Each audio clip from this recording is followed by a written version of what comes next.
Donald Trump has confirmed the U.S. struck a dock facility in Venezuela last week. That's the first known American attack directly on Venezuelan territory in Trump's campaign against drug traffickers. And it marks a fresh escalation. Why is this video lagging? In the president's pressure campaign on the Maduro government. CNN is reporting the strike was carried out by the CIA using drones. President Trump has not disclosed the exact location, but he says the dock was a transit point for drugs to be loaded.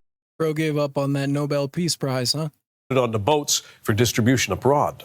For more on this story, we're now joined by Tony Frangia. USA's military is becoming more and more like with Somalian pirates' methods. How so? Like I just think it's crazy to sit here and listen to the president talk about how he's ended 8 wars by hijacking boats.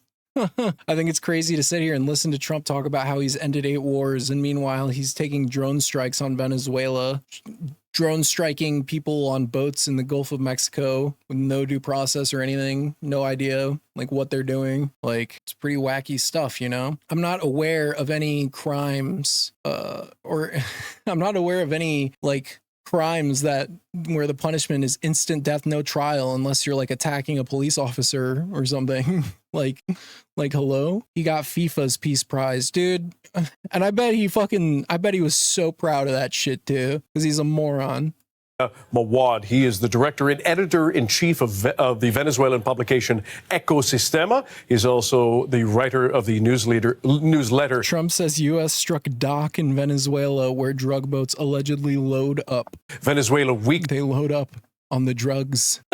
FIFA has more viewers than the Nobel Prize, so it's better, right? True. And also the president of FIFA probably said much nicer things about Donald Trump than whoever's in charge of handing out Nobel Prizes. So they're more legitimate. He joins us from Caracas. Tony, first of all, how are people there reacting to these latest developments? Hi, Dan. Thank you so much for having me. Well, in Venezuela, the escalation with the U.S. By the way, never forget, FIFA used slave labor for that Qatar World Cup. So, or well, I shouldn't say FIFA used slave labor. That's slander. What FIFA did was they took a bribe from the Qatari government to host the World Cup, and then Qatar used slave labor. Oh yeah, Gianni Infantino polished that shaft clean. Is he the FIFA Führer? And of course, the blockade and the buildup in the coast has already become part of routinary daily life. They allowed slave labor, yeah. Get the fuck out of here. Considering this began a lot of months ago, we're talking from August till now. So in a way, Venezuelans have already adapted to this. And while there was certainty, a lot of fear, of enthusiasm for some, of interest at the beginning. FIFA's Guide of the Trump's Youths. Bro, I just think it's so funny because when you actually dig into that FIFA Qatar situation, what you learn is that all of these people on like the board or whatever it is for FIFA, the high council, they all got bought off with the people who could vote for where the World Cup should be. They all got bought off with bribes of like $2,000, $4,000, $6,000. It's like, bro, that's all it takes for you to sell out completely and be totally corrupt is $2,000? Really? Most people already putting it on the back of their heads and going on with their lives right now with all the interruptions of daily life that sometimes this brings. For example, this December it was expected that many people from the diaspora would come back, and with the cancellation of the... That's rent, what the fuck? But the thing is, like, are the people who are voting for where the World Cup gets hosted, are these people struggling for rent? Cheap ass mofos, at least ask for more. I mean, business is business. That's what Trump said. I guess, man. But I feel like if I had like a vote for something like as cool as that, I would fucking be very resistant to selling it off. I feel like that'd be like fucking sick to be able to control where the World Cup is hosted. I don't know why you would sell that off at such a low price tag. Flights, many didn't come, so it disrupted many family celebrations during the month of December. Beyond that, people have continued living mostly as usual, and you know, have tried to preserve some sort of normalcy within the military escalation and the geopolitical tensions. In fact, it's practically been confirmed that the U.S. did a land strike recently, and if you go outside in Caracas, many people don't even know that it happened. So people are more or less going on with their normal lives now. Yeah, there's a lot to focus on, certainly. What am I looking at? What is it, CBCNN? The President Trump is... this is as lived out as it gets, bro. Holy shit. ...to be targeting Venezuela's... No new haircut. oil resources. How much of an impact is this having on the Venezuelan economy? So the Venezuelan economy has already been going from a free fall since last year. We're seeing a rapid devaluation of the currency and a rising inflation of 3 digits. And now with Donald Trump generating an oil blockade that could affect around 70% or more of Venezuelan oil exports to mostly Asia through the sanction or the black oil market, this is probably going to get worse because it's going to limit the amount of dollars that are entering the country, and that will lead probably to higher inflation. So the Venezuelan economy is already quite weak and fragile, and with the new U.S. stance on the oil blockade, we might see a dipping of it. Of course, the Trump administration and the opposition leadership is expecting and hoping that this will lead to major pressure that could lead to some sort of settlement. The reality is that these strikes Trump's carrying out, there is no strategy or logic or deeper plan to any of it. It literally is just he's trying to appear like a strong man, tough on crime type to appeal to morons. Like that's it. That's all he's doing. That's the most blackpilling part of all of it, is there's no strategic move here. Like he's just trying to like flex his muscles basically and be like, yeah, we can do what we want. We're tough on drug dealers. Is that Karl Marx with red eyes? Jeez. Okay, this guy has some banger emotes though. I do have to give him that much at least. Negotiation or a democratic transition, but the regime of Nicolás Maduro has proven before that they have managed to design a lot of mechanisms and ways Remember when people thought that Donald Trump was the anti-war candidate, by the way? to actually, skirt sanctions and pressure from the U.S. and other international actors. And how do people in Venezuela feel about that, given they're feeling pressure from the Trump administration, but also from the Maduro administration?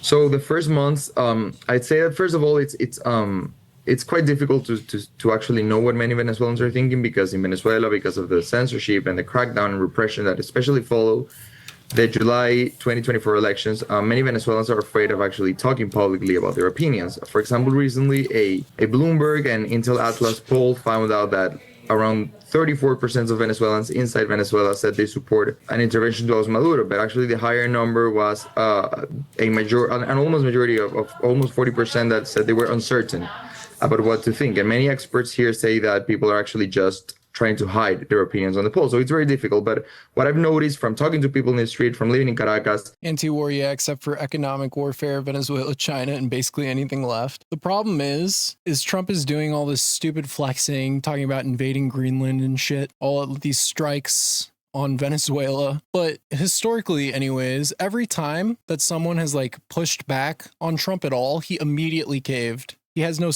He's doing stupid shit and he has no spine. So it's like, like, holy fuck, dude, kill me. We are cooked. Is that at least during the first months, we saw a lot of enthusiasm for the idea that the pressure could lead to a negotiation to actually. It's like Trump was going to do 20% tariffs on the entire world pretty much. And then he caved. He caved for China. Like he caved, and get this, he caved for, what was it? It was like laptops and phones. Like China's greatest export to the United States, he caved on that. Tucker Carlson is a threat. Tucker Carlson's an idiot, but for some reason, I don't know. I'm enjoying watching all of the right-wing media fight with each other. Tim Pool, Candace Owens, Tucker Carlson, Nick Fuentes, these people all hate each other now. So that's kind of cool. That's fun to watch. Good thing it only takes a gold Rolex and a golden ingot to convince him to stop war. Switzerland went smart with it. Corruption always works with fascism. True. It is kind of funny. Like, you see Jensen Huang, I forget, the CEO of NVIDIA. He just goes out and does these speeches where he glazes up Trump, or like the president of Intel. I watched a great video about this. The CEO of Intel, Donald Trump, was like 3 a.m. like toilet tweeting about how this guy's completely corrupt, inadequate, needs to be replaced immediately, blah, blah, blah. And so this guy was like, oh, I'll go meet with Trump. And they met privately. The guy probably just glazed him up, said a bunch of nice things about him. And then all of a sudden, the US government's buying 10% of Intel. Like, what a world we live in, huh? A week earlier, Trump was saying this guy needs to be replaced. There is no other way to resolve the problems at Intel. One meeting with the guy, and Trump is investing in his company with U.S. tax dollars. The reestablished democracy in Venezuela, or that maybe a swift intervention could lead to swift political change. But, it's been such a long time already that I feel that most people now are starting to think this is like a sort of bluff. So attention It is a bluff. See? moving elsewhere, especially He knows. as I said, in an economy where, we have a triple-digit inflation, where most of the population, we're talking around 70%, earns less than $300 a month. So people are already going back to trying to cover their basic needs and trying to continue with daily lives with all these challenges, especially as the economy once again enters into a very, very murky territory. Journalist Tony Frangia Mawad joining us from Caracas. We really appreciate your time and your perspective. Thank you. Thank you so much. Yeah. What else, guys? Any good shit to watch? Who would have thought MTG was the smartest Republican? I mean, in a way, she kind of is, to be honest, because the rest of them are still clinging on to like this sinking MAGA ship. MTG saw the writing on the wall, I think, and got herself the fuck out. I don't know what her ultimate goal is. I still suspect. I really don't believe she just had a genuine change of heart, but maybe. It's possible. I think she's doing political maneuvering, though. She's trying to get her name out there in people's minds for like a post-Trump right-wing party where she gets to be at the helm in some way. Yeah, obviously. I see, this is what my thought was, but I've talked to a lot of people who really do seem to believe she actually had like cognitive dissonance over the Epstein files shit and switched up. But I'm so cynical on all of these people, so it's hard for me to believe that any of them would have like a coming to Jesus type moment. For the first time ever, renewable energy generated more electricity than coal globally.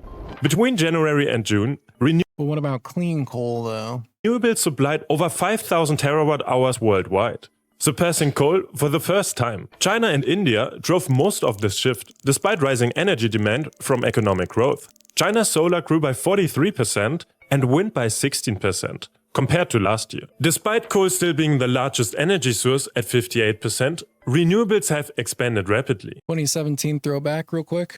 And there were also quieter but no less alarming moments, like when he explained how hard he's been fighting to bring clean coal back without appearing to understand what that actually is.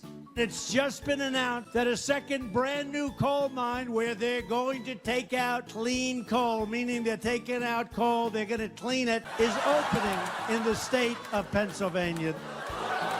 Listen, is it possible that Trump is well versed in and is referring to flue gas desulfurization, fluidized bed combustion and selective catalytic reduction? Sure, it's possible, but let's agree it's considerably more likely that he thinks you just take a bunch of coal and scrub-a-dub it with a big old sponge. Oh, yeah, that's right. I'm saying the president fundamentally doesn't understand what he's talking about, and you know... Means you live in the United States.